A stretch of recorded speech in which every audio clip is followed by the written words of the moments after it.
The following is only intended for mature audiences. This program contains strong language, controversial opinions about controversial people, outrageous guests, and true villainy. If you cannot handle these things, then respectfully, you are a bitch. And this probably isn't the show for you. Viewer discretion is advised.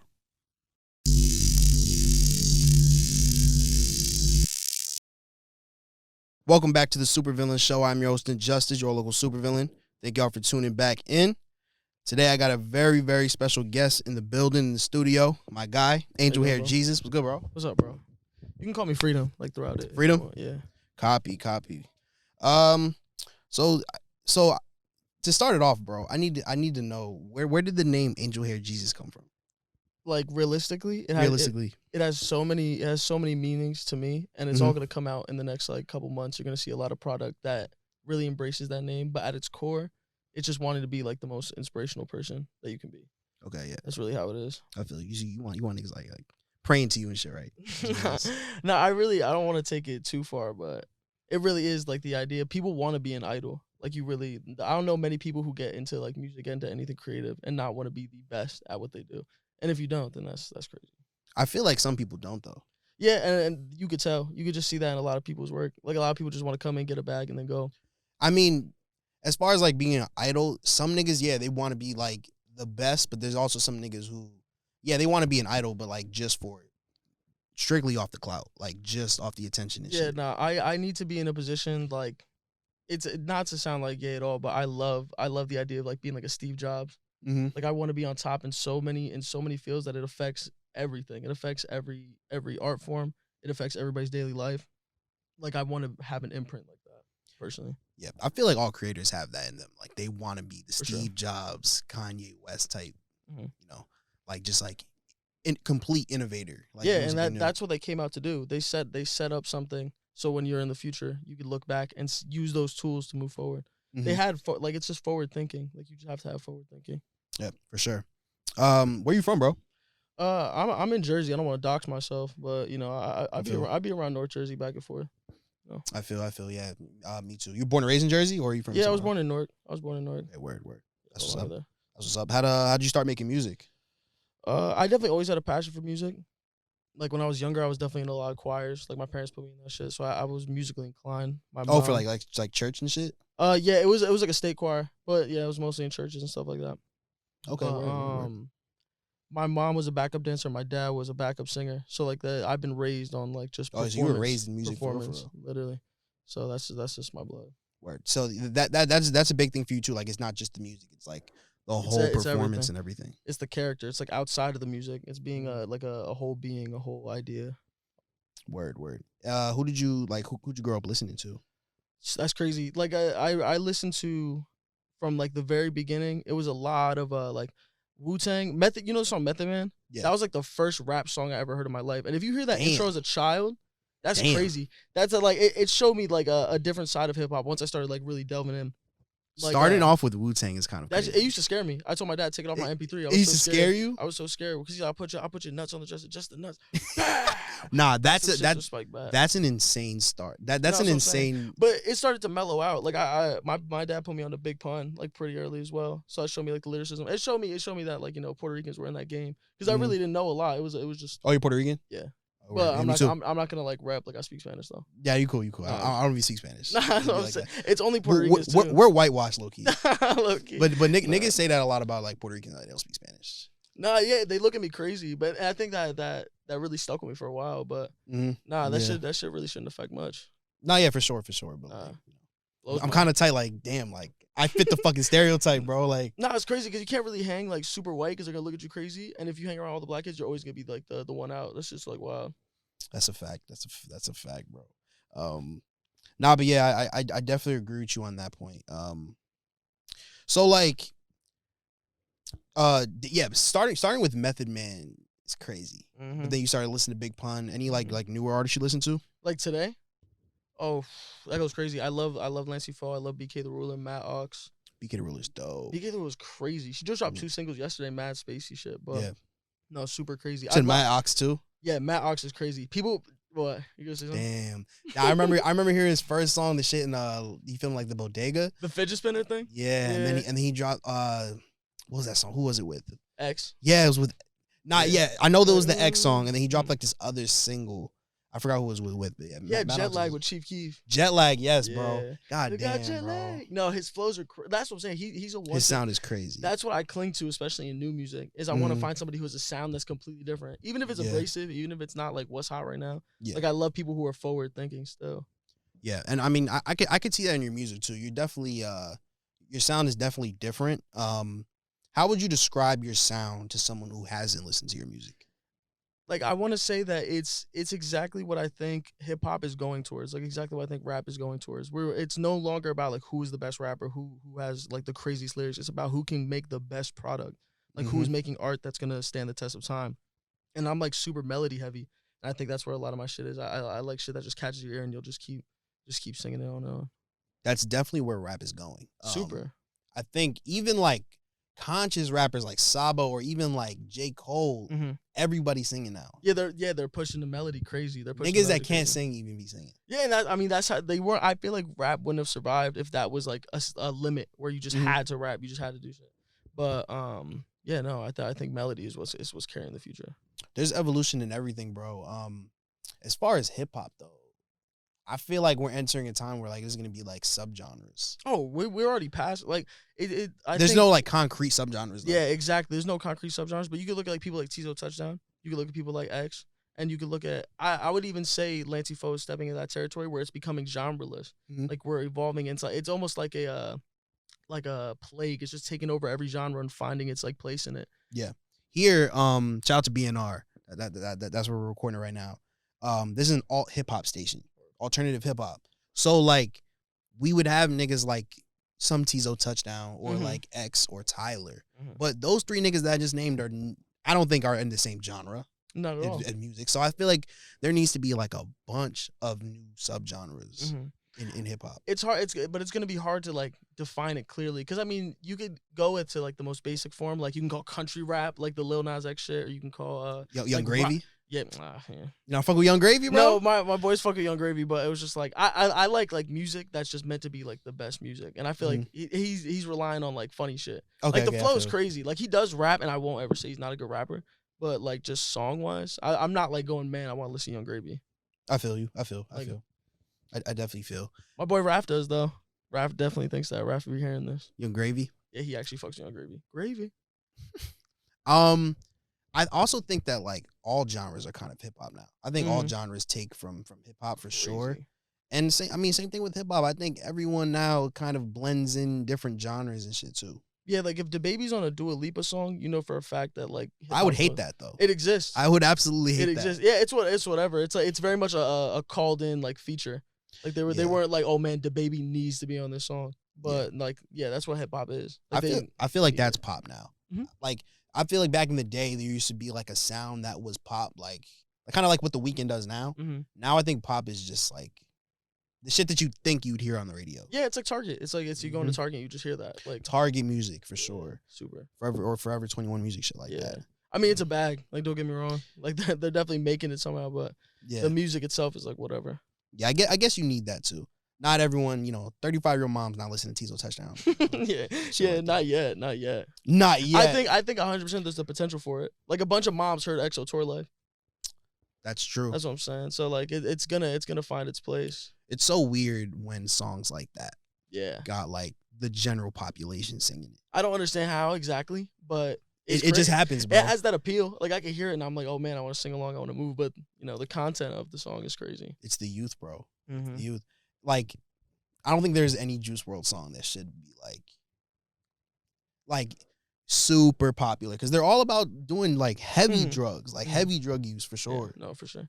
I mean, that is sort of the culture of hip hop now. So it's like if you want to fit into that zeitgeist, you're gonna have to like take on some of those parts of the lifestyle. But I mean, yeah, some people want to hear different shit too, though. Some people don't. I think now we're in a time where that sort of like content is being like that's the subgenre. Yeah, like things are gonna start going in a different direction. So like, what genre would you consider like your music? It's tough. It is super tough. It's really I just make I Just love make sound. music. I just love sound. That's what I'm saying. So I'm not like formed into a genre, but I think eventually I'll find my way around. Yeah, I think that's a lot of people in today's age. If the music's good, that's all that matters. That's really what I'm just trying to make, like, just shit that sounds good. I don't really think too much on genre. Like I love taking elements of different genres. Like I love beach pop. Mhm. And at some point there's gonna be like an album where I just do beach pop. That'd be fire. Yeah, it'd be crazy. That'd be fire. So, Yeah, your sound is definitely unique. That's one of the first things I noticed about you. Is like I was like, wow, I've really never like heard anyone sound like that. But also I heard some elements in your music where I can hear like, oh, this kind of sounds like Carti, for example. yeah, I heard that a lot. Yeah. Do you like? I know some artists get upset when they get compared to like other artists. Do you get upset when people compare you to like Carti or someone else? Yeah, a little bit. Because it's like play one Cardi song where it actually sounds like what I was doing. And it's just not. It's just because I went like, what? Or I went like, Yeah, there's certain elements it's in just it. the sound. Like I feel like they laid the groundwork with all these like crazy sounds. We have to go back and like use them. Like how like studios make like reruns of shit and like reboots and it just is trash. Mhm. It's like because they don't build upon what was left behind. But these artists are leaving us these crazy flows, these crazy sounds. We can take it and use it, use it somewhere else. That's what I think. Also, I think it's just human nature where we have to define something. Absolutely. Like if there's something that like someone's never heard of or never seen before, that like we have to figure out what this is or of course. what to call this. Definitely. So I think that's what people comparing goes to. But yeah. Do you think it was just Cardi? Like when you like, when I first heard it, yeah. that's the first name that came to mind. I'm trying to think who else. Cardi for sure. Maybe like I don't know, man. I think that's the main one I say. Who have you gotten like in the past? I've gotten Jaden Smith. Jaden Smith? I hate voice it. Like voice wise or like I hate it. I don't see the Jaden Smith one. Right? That's what. Well, yeah, maybe. Oh, so there's like a certain song. No. Okay.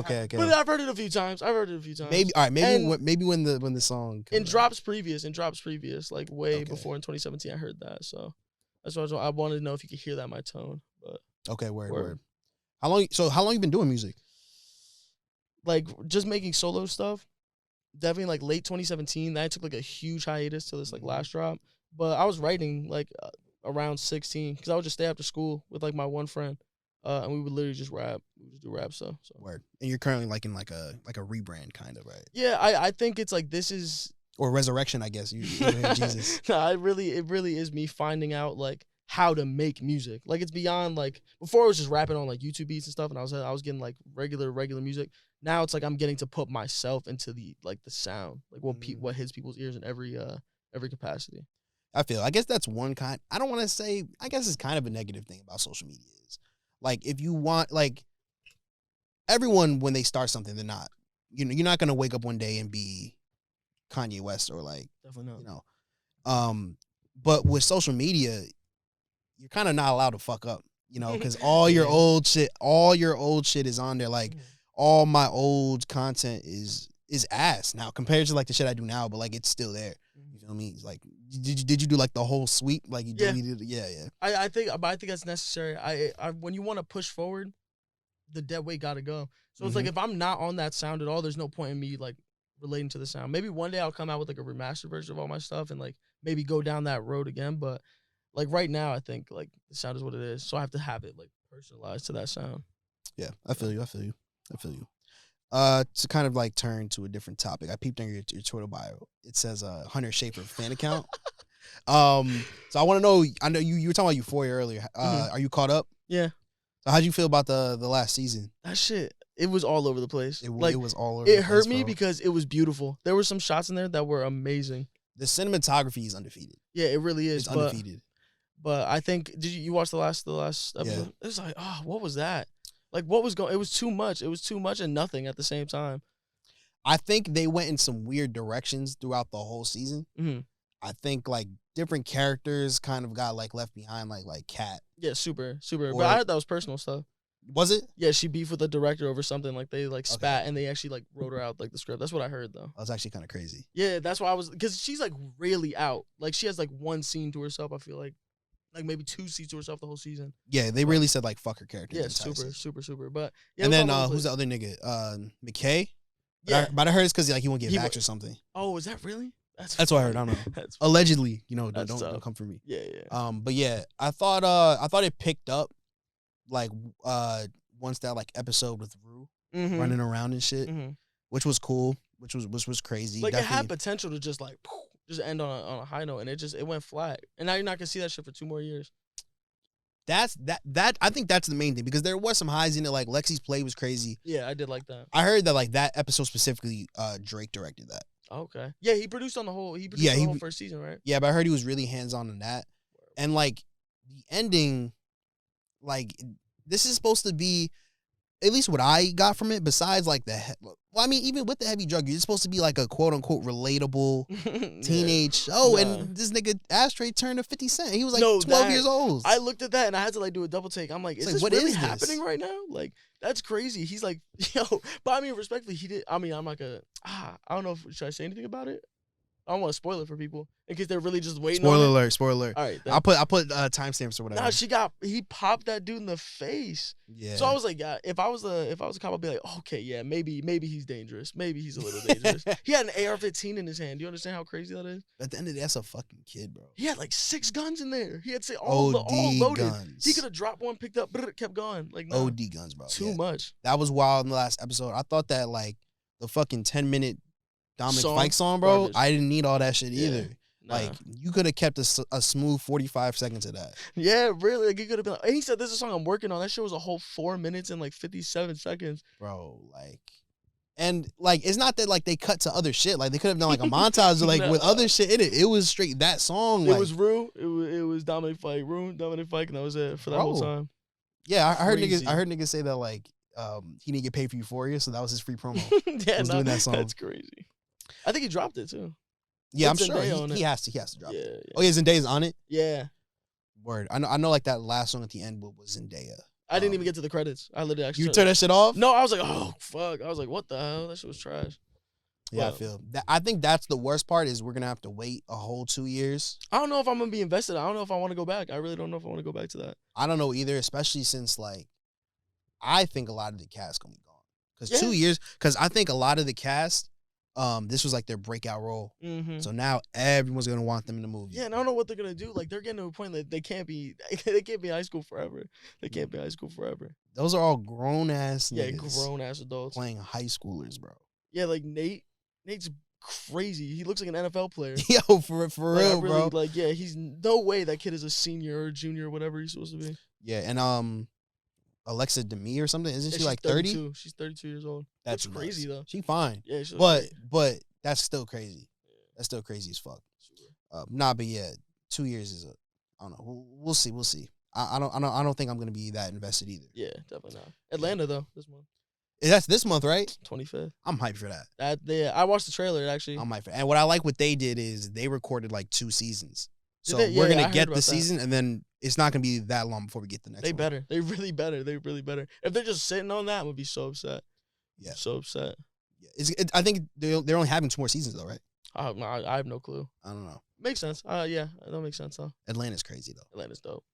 I have to rewatch. I have to rewatch before I watch the new season. Yeah. Some of my favorite episodes of Atlanta, bro. The barbershop episode is crazy. It's funny. When that nigga races Michael Vick at the end. Teddy Perkins is still one of my favorites. That's like one of the greatest episodes of like television I've ever seen in my life. I can go back, and if I want to show somebody Atlanta, even though it's like an anthology to like the regular story, I could just show them that, and that just encapsulates everything about it. It's kind of crazy that second episode was like all filler. Yeah, and it was still fire. That's what I'm saying. They set such a high bar. Like this next season has to be crazy. I think they're like in Amsterdam or something. I have no clue. Oh shit! Word. Yeah, they're foreign. It's crazy. Yeah, that's kind of wild. Damn. But yeah, let's get back to the music though. Mm. You dropped 3-song EP New Year on January 1st. And I thought it was a great start to the year and like a good introduction to you two, kind of like with your rebrand. Was that like your like intention? Yeah, it achieved everything I wanted to. It literally was just like here's just like the base level of what you're about to hear. Mm-hmm. Like it just shows exactly what I'm trying to achieve. Like I want you that jumps and I want you that makes you feel. Yeah. That's why you only drop like the 3 tracks, right? Like the little 3-pack. Yeah. So the first song was Where You Been At. That has like a crazy futuristic beat to it. And I thought it was like the perfect intro too, just to like yourself into the project. Explain like the like thought of that track. It literally was just like it felt like it had to be the intro. We actually made that like completely by accident. Like I didn't even know what was about to drop. Like we really finished that whole tape in like a day. Like we really did. But the idea came a couple days before, and it was just like, what have I been doing? Like, what have I been up to? And like, it's also to other people who I know a lot of people like shat on me all throughout like my attempts to make music, even from when I was like really young. And it's like now I'm doing this, and I'm getting connected with like I would say like some cool people, and people are fucking with me. So it's like, what are they doing that is like matching what I'm doing? Like they're not like here. They're not where I'm at right now. Yeah, I feel that. I feel. And then the second track was OMW, and that one has a lot of like layers to it between like your vocals, different flows you do, like the ad libs. I guess that's where you get like the Carti comparisons. Sure. I guess. Yeah. Even like the sirens in the back and other various sounds. Was that your intention, just to throw like as many like layers as possible? No, I literally was just trying to make just hard shit. Like literally, it was not like that shit was like one take. Yeah. And it was just I just wanted some of that jumps. Like if you play that shit on some crazy speakers, I promise you'll go crazy. Yeah, I played it. I first heard it. On my phone, and I thought it was hard. But then the next day I listened to it in the car, and it was different. Yeah, it's always the car listen is always different than. And I think my stuff specifically bumps crazy in headphones. Oh, word! It does. Like, yeah, for sure. Yeah, like as time goes on, I'm really just trying to like get the headphones like jumping, like really, so where you could be anywhere, just going crazy. Yeah, bro. Put that shit on the stem player. I would love to hear that shit on the stem player, actually. I mean, I could just play the stems, but it would be cool just to do that shit in one hand. Yeah. I find it funny how, like, a lot of artists, like, nowadays I've heard say that, like, you know, they'll do shit and, like, they'll finish song rather quickly. And, like, back in the day, it was really just, like, a beat and rapping. Now there's so many other aspects to it. But like people are finishing songs like kind of quicker now. It's kind of and it's funny too because like the way we make music is literally from like scratch. Like we really don't do much else. It's like we build the beat and then we build the song around it. So it would take a lot more time, but sometimes it just hits like that. And now that we have the technology, like you can execute ideas faster. And I like simplicity too. I'll say that. I like when shit just like you can make something in 10 minutes that's better than something you've been sitting on for like a year. Yeah, and you can go the route of going on YouTube and finding like a tight beat, and then like rapping. That can be tough too, but there's something about like making shit from scratch, bro. Because that's you. Like that's why I'm happy with dropping it the way it was. Because like that was really me. Like that was me. That was my boy Anthony. That was like Tune. Like, we really came together and made some shit that I think is crazy. And it's not even scratching the surface. Like we really got shit crazy. Yeah, and your third track, Clown Control, that was my favorite track. On the project. I think it was not only you like showing your range, but it was also like, I mean, you know. You were talking about, you know, going through some kind of like heartbreak or sadness, I guess. What was that song about? I really like have detached from like it being about individual people and relationships to like the form of something. And I feel like I experience like that form of love a lot. So there's definitely a lot of songs where it feels as if it's like directed at one person. But if you really sit down and listen, it's like it masks over a couple like different kinds of relationships and shit, you know, that you could be going through. But yeah, that's really was just me just being myself, I guess. Word, right? So it wasn't about anything specific. It was, you know, you didn't go like the Drake route or something. No, Drake really just be like he be doxing people. And that nigga would say like a name. He said SZA. What was that one song? Used to be with SZA back in 2008. Like, that was so corny. I was like, wow. I was like, really, you could have went any way about it like that. That was a crazy line. Yeah, I'm not really on that. I feel that. So you also posted some visuals on your Instagram, which that's what first caught my eye before I even like, you know, put like the sound on. I saw the visuals and I was like, I thought they were super unique and shit. You plan on dropping like full lengths or like music videos soon? For just that track or in general? In general. Yeah, definitely in general. Right. For those tracks too though? No, not really. Maybe not. I feel like it was just good for what it was at the time. Like I don't want to say like too much, but I think what's coming is gonna be a lot crazier. Okay, yeah. And definitely full length. Definitely full length. Okay, yeah, word. So you got some new shit in the works for sure. Oh yeah, definitely. Word. Like shit ton. Where you got like music videos, docs, all that. Word. Another thing that caught my eye, we were talking about earlier, is like your fashion choices. Shit, you big into fashion? I enjoy dressing how I feel. Like I enjoy dressing how I feel. And Tune right over there. My guy. he knows how to put it together well. Mm-hmm. Yeah. Yeah, you into like high end fashion or like thrifting? I enjoy high end fashion. But me, I do like to wear whatever I like. Mm-hmm. Like you really catch me wearing anything, but I do like enjoy fashion for what it is. Yeah. I think niggas that can really dress get it. Like you can pair like a high end fashion piece with like something you thrift too, as long as like it works and shit. Just matter to fly, yeah. Yeah, I feel. But no, you mentioned like visuals and stuff. What's next for you though, like music wise? What do you got? What do you got in the tuck? I could say right now, like we're definitely dropping this month. Yeah. Okay, so by the time this interview's out, maybe you'll announce something. We'll have something out. Okay, out. Word. Different vibe from shit, or I can only say that it's better. In my personal opinion, it's like if you like the sounds that I was given before, everything else that's coming out, it's just an evolution on those sounds. It's like in a branch form. Like I have this one sound that I could just take in like all these different directions. Mm-hmm. But yeah, there's stuff to look forward to. Word. I'm excited to hear it, bro. I can play some shit probably after this. Oh, bet. Say that. Yeah, for sure. Yeah, you're definitely. I'm definitely looking forward to what you got next. I can definitely already hear that like versatility and shit. Yeah, and I haven't even like touched projects. Like I haven't even gotten into like an album mode. So it's like haven't even scratched the surface. Word. I'm excited to hear, bro. I appreciate you for coming through, bro. Word. No, I appreciate you for coming me. through. Thank y'all for tapping in. Make sure you can check out all past episodes, Apple, Spotify, YouTube. The full video is gonna be on YouTube and clips and stuff. Also make sure to sub to Juicebox TV for some other content. Where can they find your stuff, bro? Angelhairjesus on all platforms. It's gonna be on everything soon. I'm gonna be on YouTube crazy soon, but Instagram, Twitter, that's where I'll be at. Got you. Appreciate you for coming through. Shout out to my guy Tune. We gonna tap in soon. And yeah, appreciate y'all for tapping in. And I'll see y'all next time. Peace.